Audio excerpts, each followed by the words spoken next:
आप देख रहे हैं राज समाचार हांसी। सबसे पहले आप सभी पत्रकार साथियों का हमारी इस आज की पीसी में बहुत स्वागत है।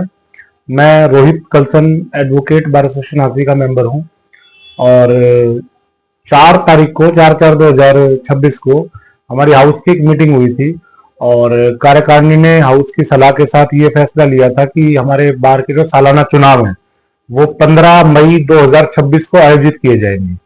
तो उन चुनावों के मद्देनजर मुझे मुख्य चुनाव अधिकारी, मेरे साथ एडवोकेट मंजीत आर्या हैं, ये उप चुनाव अधिकारी, और मैडम स्वाति जी हैं, ये भी उप चुनाव अधिकारी जो हैं, हम हाउस में नियुक्त किए थे। तो उस संदर्भ में हमने जो है अपना इलेक्शन का जो शेड्यूल था और उसके जो नियम है वो आज जारी किए थे। तो उस सूचना के लिए आज हमने ये प्रेस कॉन्फ्रेंस आयोजित की है।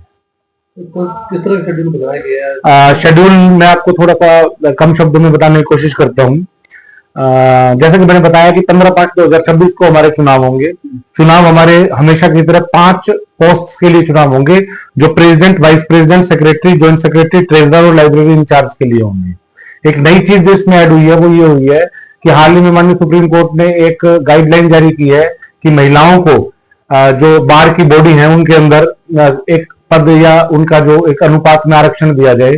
तो उस गाइडलाइन को फॉलो करते हुए हमने एक पद ज्वाइंट सेक्रेटरी का महिलाओं के लिए आरक्षित किया है, यानी कि उस पद पर केवल महिलाएं ही आवेदन कर पाएंगी। आगे ये है कि आज 6/4/26 को, जैसा कि आपके सामने मैं शेड्यूल जारी कर रहा हूं, तो 6/4/26 तक जो भी व्यक्ति बार एसोसिएशन हांसी का मेंबर है वो इस चुनाव में वोट डालने के लिए एलिजिबल रहेगा। हमारा सालाना जो एनुअल फीस का सिस्टम होता है उसके लिए हमने 13 तारीख रखी है। तो 13/4 तक जो है सभी सदस्य अपनी फीस, जो अगर कोई ड्यू किसी का है तो वो क्लियर कर देंगे। उसके बाद हमें एक एफिडेविट फाइल करना होता है कि वो किसी और बार में वोट नहीं डालेंगे, एक में डालेंगे। तो उस एफिडेविट की डेट हमने रखी है 18/4/2026। फिर हम एक लिस्ट जारी करते हैं टेंटेटिव, जो हमारे पास आती है वो हम करेंगे 20/4/2026 को, और कोई जेन्युइन ऑब्जेक्शन अगर लिस्ट को लेकर किसी के 26 को। फाइनल वोटर लिस्ट जो है वो हम जारी कर देंगे 25/4/2026 को। और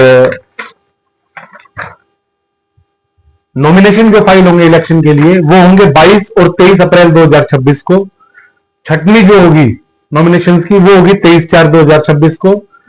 कोई कैंडिडेट अपना विड्रॉ करना चाहिए नॉमिनेशन, तो उसके लिए हमने डेट रखी है 24/4/2026। और पोलिंग की जो तारीख है, यानी जिस दिन इलेक्शन होगा, वो 15/5/2026 सुबह 9 बजे से शाम के 4 बजे तक।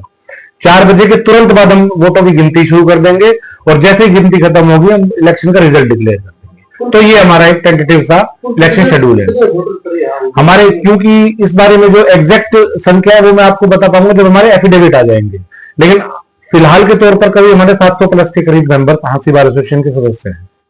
देखिए, जैसा कि आपको पता है कि एक 11 सदस्य कोई अवैध कमेटी को कॉन्स्टिट्यूट हुई थी, 11 सदस्यों ने अपने लेवल पर बना ली थी और हाउस की मीटिंग हुई, कार्यकारिणी की मीटिंग हुई। तो हाउस की मीटिंग में मेंबर्स की डिमांड पर जो है कार्यकारिणी ने उन 11 सदस्यों को निलंबित कर दिया था, उस मेंबरशिप से निष्कासित कर दिया था। तो जाहिर सी बात, अगर वो बार एसोसिएशन हांसी का आज मेंबर नहीं है तो निश्चित रूप से इस चुनाव का वो हिस्सा नहीं रह पाएंगे। हमारी जो है वो पीछे से उसका कोई ताला वगैरह टूटा पाया था या जो इस तरह की चीजें थी, तो कार्यकारिणी ने उस बारे में जो नेसेसरी एक्शन थे वो लिए थे। तो मैं आपसे इस बारे में, मेरी गुजारिश है कि इस बारे में आप कार्यकारिणी से या प्रधान जी से पूछे तो ज्यादा बेहतर होगा। मैं बीइंग चीफ इलेक्शन ऑफिसर आपको चुनाव के बारे में जानकारी दे रहा हूँ। धन्यवाद सर। बिल्कुल निष्पक्ष रहेगी सर। जो rules regulation bar council of India ने सेट किए हैं उनके अकॉर्डिंग प्रॉपर हम इलेक्शन करेंगे कंटेस्ट। तो कोई भी भेदभाव किसी के साथ कुछ नहीं होगा। बिल्कुल हम निष्पक्ष करेंगे अपना प्रोसीजर जो भी फॉलो। तो इसमें महिला एडवोकेट भी जो नामांकन भर सकते हैं? हाँ जी, बिल्कुल किसी भी पोस्ट के लिए वो भर सकते हैं, लेकिन एक प्रॉपर जो सुप्रीम कोर्ट की गाइडलाइंस थी उसमें जो रिजर्व किया गया था कैटेगरी को वुमेन्स के लिए, उसमें हमने ज्वाइंट सेक्रेटरी की पोस्ट है उसको रिजर्व रखा है। बाकी वो किसी भी पोस्ट के लिए आराम से अप्लाई कर सकते हैं। कितनी पोस्टों के लिए चुनाव डालेंगे? टोटल 6 पोस्ट है सर, और उसमें ज्वाइंट सेक्रेटरी की वुमेन्स के लिए रिजर्व रखी गई है। बड़ी तो पिछली बार 2 बार भर चुकी है, तो तीसरी बार भर सकते हैं? हाँ जी, बिल्कुल भर सकते हैं, कोई इशू नहीं है। धन्यवाद। Thank you.